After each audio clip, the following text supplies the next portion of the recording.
या ठिकाणी हळदी कुंकू कार्यक्रम हे औचित्य आहे, परंतु शहापूर तालुका हा ठाणे जिल्ह्यातला अतिशय महत्त्वाचा तालुका आहे।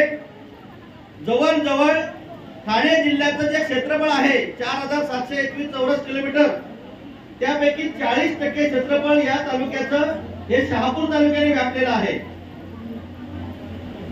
सर्व प्रकारची साधन संपत्ती या तालुक्यात आहे आणि सगळ्या प्रकारची साधन संपत्ती तालुक्यात असताना सुद्धा आपण विकासापासून कोसो दूर आहोत।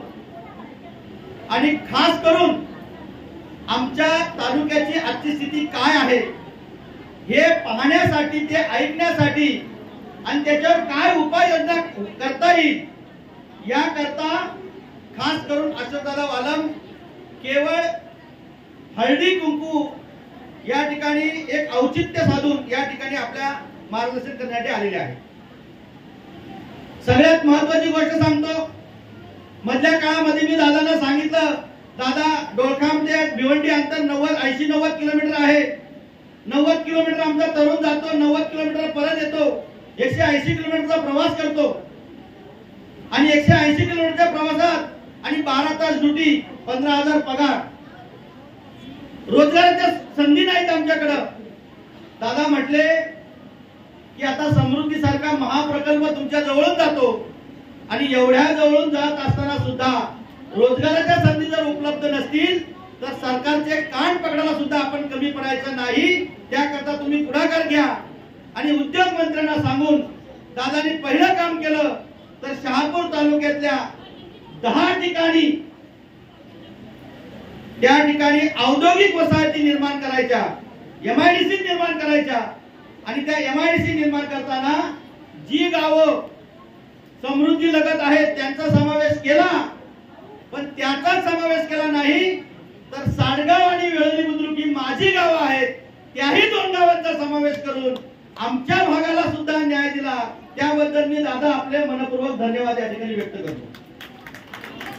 उद्योग मंत्री रत्नागिरीचे आहेत, दादांचा केवळ महाराष्ट्राच्याच राजकारणावर प्रभाव नाही तर देशाच्या राजकारणावर प्रभाव आहे आणि एवढं मोठं प्रभावी व्यक्तिमत्व आपल्या सोबत असताना मग आमच्यासारखा त्यांना जोडला गेला असेल तर आमचा स्वार्थ या तालुक्याचा विकास या पलीकडे असू शकत नाही। आणि म्हणून ज्या ज्या गोष्टी मी त्यांच्या समोर मांडल्या त्यावेळेस त्यांनी मला सांगितलं की सर ज्या ज्या बाबी असतील त्या तुम्ही सांगा, ज्या बाबी तुम्ही सांगाल त्या बाबी पूर्ण करण्याची जबाबदारी मी घेतो। आणि त्यांनी पहिला न्याय या बाबतीत आपल्याला दिला। दुसरा न्याय काय दिला असेल, 2013 साली शामराव पेजे ओबीसी वित्त आणि विकास महामंडळ या राज्याने स्थापित केलं, पण ज्या दिवशी त्या महामंडळाची स्थापना झाली त्या दिवसापासून आज तागायत या कोकणाला महामंडळाला अध्यक्ष मात्र मिळाला नव्हता। एक दिवस मी, वसंतराव आणि आमचे मधुकर शिंदे साहेब आम्ही सगळेजण एका चिंतन शिबिरासाठी मुंबईत गेलो होतो आणि मुंबईत गेल्यानंतर शेवटचं भाषण दादांचं होतं। दादांनी एक वाक्य सांगितलं की आज महाराष्ट्रातले राजकारणी आपल्या समोर येत आहेत, आपली गरज त्यांना आहे, पण जोपर्यंत आपल्या गरजा ते पूर्ण करत नाहीत तोपर्यंत आपली गरज त्यांना सहजासहजी द्यायची नाही। त्याकरता अनेकविध प्रस्ताव त्या ठिकाणी टाकले आणि ते प्रस्ताव टाकल्यानंतर त्या ठिकाणी दादांनी सांगितलं की डॉक्टर कदाचित आपल्याला बऱ्याच काही गोष्टी सरकार देणार आहे, परंतु ज्या गोष्टी देणार आहे त्या गोष्टीतलं पहिलं जे काही दिलं जाईल ते मी शहापूरच्या पारड्यात टाकेल। आणि खरंच सांगतो त्यानंतर 11 नोव्हेंबरला शहापूरच्या पत्रकारांनी मला फोन करून सांगितलं की सर तुमची शामराव पेजे वित्त आणि विकास महामंडळावर नियुक्ती झालेली आहे। मी म्हटलं मला काही माहिती नाही। त्यांनी मला व्हॉट्सअप मेसेज पाठवला आणि मला खरंच त्या दिवशी कळलं की मला माझी नियुक्ती शामराव पेजे वित्त आणि विकास महामंडळावर त्या ठिकाणी झालेली आहे। मी आपल्याला सर्वांना सांगतो की आजपर्यंत आपल्याला साधं सरपंच पद मिळत नाही, सभापती पद मिळत नाही, आमदारकी मिळत नाही, पण दादानी त्याही पलीकडे जाऊन राज्यमंत्री दर्जाचं पद शहापूर तालुक्याच्या पारड्यात टाकलं. म्हणून सगळ्यांनी जोरदार टाळ्यांच्या गजरात दादांचं स्वागत करूया. अनेकविध प्रसंग चर्चा करताना दादा सांगतात, सगळ्यात महत्वाचा विषय की आज हळदी कुंकवाचा निमित्त साधून महिलांशीच का त्या ठिकाणी संपर्क करायचा आणि महिलांशीच का संवाद साधायचा. दादांना मी सांगितलं, दादा 35 वर्ष मी झटतोय. सामाजिक क्षेत्रात आहे, कृषी क्षेत्रात आहे, राजकीय क्षेत्रात पण आहे, शिक्षण क्षेत्रात पण आहे. सगळी क्षेत्र प्राधान्यात केली. आध्यात्मिक क्षेत्रात सुद्धा प्रवचन केलं दादा 20 वर्ष. त्याही माध्यमातून आमच्या बंधू भगिनींना त्या ठिकाणी चांगल्या दिशेला नेता येईल का असा प्रयत्न केला. परंतु आमचे बंधू या कानात ऐकतात, त्या कानात सोडून देतात. आणि मग दादा मला म्हटले की खरी सुरुवात जी होते, आपण पाहतो की कुटुंबात नीटनेटकेपणा हा कधी येतो, जेव्हा घरातली स्त्री ही खऱ्या अर्थाने कुटुंबाची सुव्यवस्था करते तेव्हा. त्यामुळं जर बंधू ऐकत नसतील तर भगिनींना बोलवा, आपण त्यांना कानमंत्र देऊ आणि त्यांच्या माध्यमातून शहापूरची सुधारणा करू. याकरता तुम्हाला या हळदी कुंकवाचं औचित्य म्हणून या ठिकाणी बोलवले आहे, हे तुम्हाला मी आवर्जून सांगतो. अनेकविध गोष्टी आहेत. आता या गोष्टी हे करताना दादांनी मला महामंडळ दिलं. आता या महामंडळामधून मी 10 लाखापासून तर 50 लाखापर्यंतचा निधी तुम्हाला देऊ शकतो. या ठिकाणी अनेक बचत गटाच्या स्त्रिया आहेत, अनेक त्या ठिकाणी वैयक्तिक लाभार्थी आहेत. वैयक्तिक लाभार्थ्याला सुद्धा 1 लाखापासून 10 लाखाचा निधी देऊ शकतो. आणि ते तुम्हाला कळावं याकरता तुम्हाला या ठिकाणी बोलावलेलं आहे. त्याकरता तुम्हाला फारसं काही लागणार नाही. वैयक्तिक लाभ मिळवण्यासाठी तुमचं स्वतःचं आधार कार्ड, तुमचं स्वतःचं पॅन कार्ड या 2च गोष्टी तुम्हाला लागतील आणि तुमचं रेशन कार्डची झेरॉक्स, या 3च गोष्टी लागतील.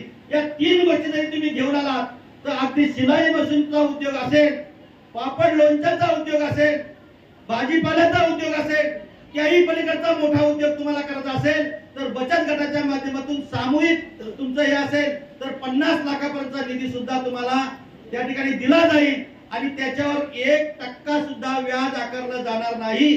पूर्ण व्याज मुक्त तुम्हाला त्या ठिकाणी मदत दिली जाईल आणि तुमची आर्थिक सुधारणा करणं हे आमचं कर्तव्य राहील. हे का केलं दादांनी मला सांगितलं. भांगरसर ग्रामीण भाग आहे तुमचा. मी तुमच्या आदिवासी आश्रम शाळेवर आलो आणि आदिवासी आश्रम शाळेवर आल्यानंतर मी पाहिलं की ग्रामीण भाग असल्यामुळं आर्थिक स्थिती फार नाजूक आहे. आणि ही आर्थिक स्थिती जर सुधारायची असेल, जर स्टँडर्ड जीवन जगायचं असेल तर एका महिलेच्या हातात किमान 25,000 रुपये जर महिन्याला पडले तर ती महिला ते कुटुंब स्टँडर्ड जीवन जगण्यास त्या ठिकाणी त्या कुटुंबाला प्रवृत्त करू शकते. याकरता जेवढे बचत गट असतील, जेवढे वैयक्तिक लाभार्थी पुढे येतील, त्याकरता जो लागणारा निधी आहे तो संपूर्ण निधी तुम्ही त्या ठिकाणी खर्च करा. आणि खर्च करून तुमच्या महिलांचा उद्धार झाला की ऑटोमॅटिक कुटुंबाचा उद्धार होईल, हे ध्यान लक्षात ठेवा. आणि जास्तीत जास्त महिलांना पुढे करून त्या ठिकाणी त्यांना तो लाभ मिळवून द्या. मी तुम्हाला सांगू इच्छितो, त्याही पलीकडे दादांनी सांगितलं की तुम्हाला 563 कोटीचा निधी आहे. 563 कोटीचा निधी तुम्हाला 5 वर्षात वापरायचा आहे. पण मी तुम्हाला आदेश देतो, हा निधी तुम्ही 1 वर्षात खर्च करा.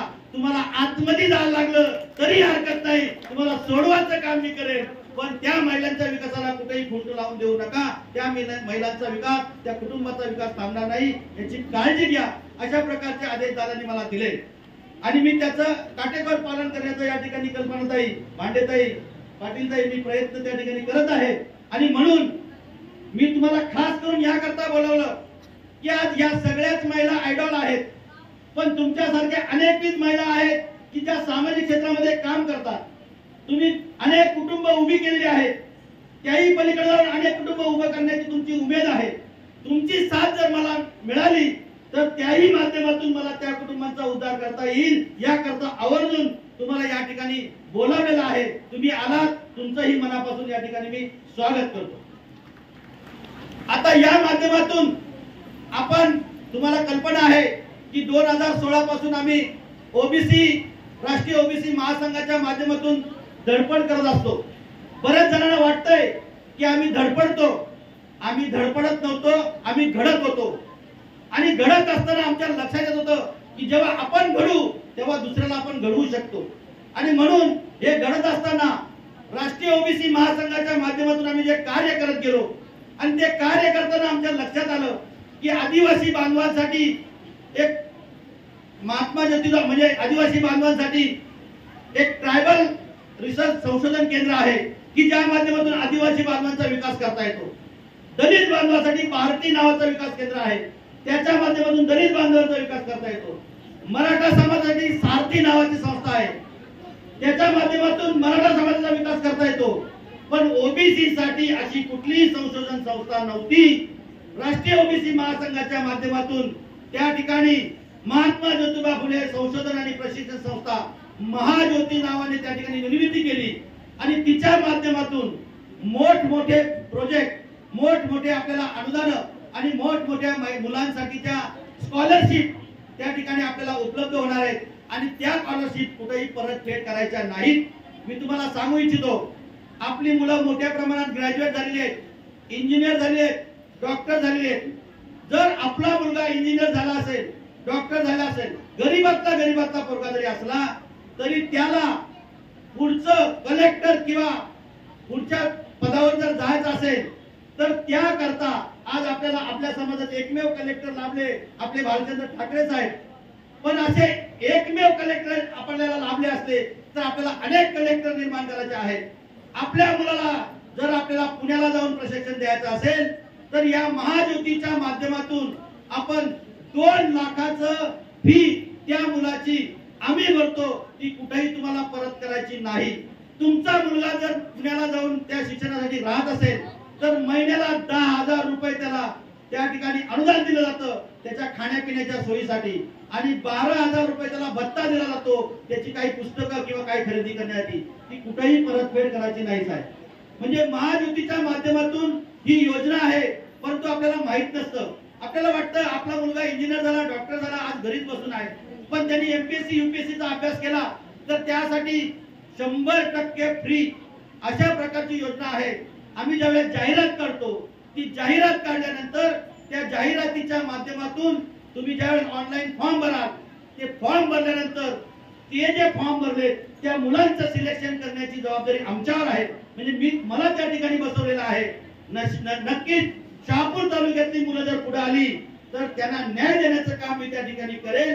याकरता या महाज्योतीच्या यूपीएससी एमपीएससीच्या ज्या प्रशिक्षणाचा कार्यक्रम आहे त्यासाठी खास करून महिलांनी पुढे यावं. कारण हे कशासाठी, आज मुलाला शिकवायचं असेल तर महिला आपल्या अंगावर सोनं म्हणजे सौंदर्याचं लेणं समजतो, परंतु मुलांना शिकवायचं झालं तर आपल्या अंगावरचं लेणं सुद्धा गहाण ठेवून आपल्या मुलांना शिकवण्याचं काम करतात. पण आपल्या अंगावरचं सोनं गहाण ठेवायची गरज याच्या पुढे लागणार नाही याची काळजी मी घेईल, हे तुम्हाला मी या ठिकाणी आवर्जून सांगतो. त्याचबरोबर एमपीएससी चा सुद्धा तशीच पद्धत आहे, फार कठीण नाही. सेम प्रकारे एमपीएससी ला सुद्धा आहे. महाराष्ट्र लोकसेवा आयोगाचा सर गट ब आणि क म्हणजे तहसीलदारापासून व्हिडिओ पासूनच्या ज्या आहेत किंवा इतर योजना आहेत क वर्ग आणि ब वर्ग, याच्यासाठी सुद्धा जवळजवळ 400 अधिक 400 800 मुलांना आपण ऍडमिशन देऊ शकतो. आणि त्यांना प्रति विद्यार्थी 50,000 रुपये आणि महिन्याला म्हणजे फीचे 50,000 रुपये मोफत आणि महिन्याला 10,000 रुपये त्याला त्याचा जेवणा खाण्याची सोय म्हणून आणि त्याच्या पुस्तकांसाठी 12,000 रुपये ही सुद्धा तरतूद आम्ही त्याच्यामध्ये केलेली आहे. याचा सुद्धा फायदा आपण त्याच्यातून घ्यावा असं मी त्या ठिकाणी आवर्जून सांगतो. त्याच्यानंतर काही महाराष्ट्र लोकसेवा आयोगाचे स्टाफ सिलेक्शन कमिशनच्या परीक्षा आहेत, यांना सुद्धा 50,000 ची तरतूद प्रति विद्यार्थी केलेली आहे. याच्यातून सुद्धा आपण 500 लोकांना न्याय देऊ शकतो. त्यावर अभियांत्रिकी ज्यांनी इंजिनिअरिंग केले पण त्याला डेप्युटी इंजिनियर व्हायचे, असिस्टंट इंजिनियर व्हायचे, एक्झिक्युटिव्ह इंजिनियर व्हायचे, त्याला क्लास लावता येत नाही, त्याच्या वडिलांकडे पैसे नाहीत, आई बाबांकडे पैसे नाहीत, यांच्यासाठी सुद्धा 75,000 रुपये परीक्षा शुल्क प्रति विद्यार्थी आणि 10,000 रुपये त्याला महिन्याला त्याच्या खानपानासाठी आणि 12,000 रुपये त्याच्या पुस्तक आणि याच्या खरेदीसाठी अशी व्यवस्था आपण त्याच्यातून केलेली आहे. अशा अनेक विविध योजना आपण याच्या माध्यमातून केल्या. एखाद्याला MBA करायचं असेल, एखाद्याला CAT करायचं असेल, कॅट, एखाद्याला TET करायचं असेल, एखाद्याला CET करायचं असेल, अशा 1500 लोकांना आपण न्याय देऊ शकतो. आणि प्रशिक्षण शुल्क त्यांच्यासाठी 80,000 रुपये आहे आणि 10,000 रुपये त्याला खानपानासाठी आणि 12,000 रुपये त्याच्या पुस्तकांसाठी. ही सुद्धा व्यवस्था आम्ही त्या ठिकाणी करून ठेवलेली आहे. ज्यांना वाटतं आपली मुलं मिलिटरी मध्ये गेली पाहिजेत, आपल्या देशाचं संरक्षण केलं पाहिजे आणि म्हणून मिलिटरी पूर्व जे भरती प्रशिक्षण आहे, या भरती प्रशिक्षणासाठी सुद्धा आपण 1500 विद्यार्थ्यांना त्या ठिकाणी न्याय देऊ शकतो. आणि हे 1500 विद्यार्थ्यांना प्रति वर्ष म्हणजे प्रति विद्यार्थी 60,000 रुपयाची फी जी आहे ती आपण भरतो, प्लस त्याला 10,000 रुपये महिन्याला आणि 12,000 रुपये पुस्तकासाठी. ही सुद्धा व्यवस्था केलेली आहे.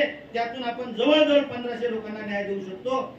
JEE, NEET, MSCET या परीक्षा आहेत, यांच्यासाठी सुद्धा 18 महिन्याचं आपण त्या ठिकाणी प्रशिक्षण देतो आणि त्यांना सुद्धा निर्धारित त्यांना जवळजवळ 7,000 लोकांना न्याय देऊ शकतो अशी व्यवस्था केलेली आहे. आणि त्यांच्यासाठी सुद्धा 10,000 रुपये महिन्याला त्यांना लागणारी फी फुकट आणि त्यांची व्यवस्था सुद्धा आपण त्या ठिकाणी केलेली आहे.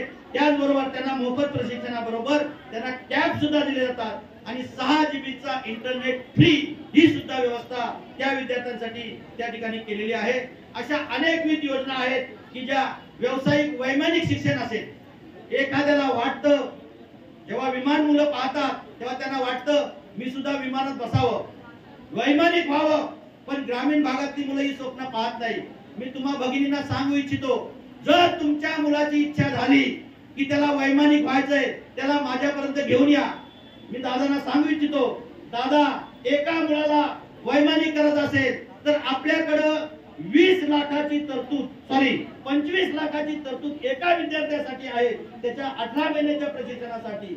अधिक त्याला लागणारा जो इतर भत्ता आहे तोही मिळतो आणि त्याचबरोबर त्याला लावण्याची जबाबदारी सुद्धा. आणि नागपूरला प्रशिक्षण दिलं जातं वैमानिकाचं.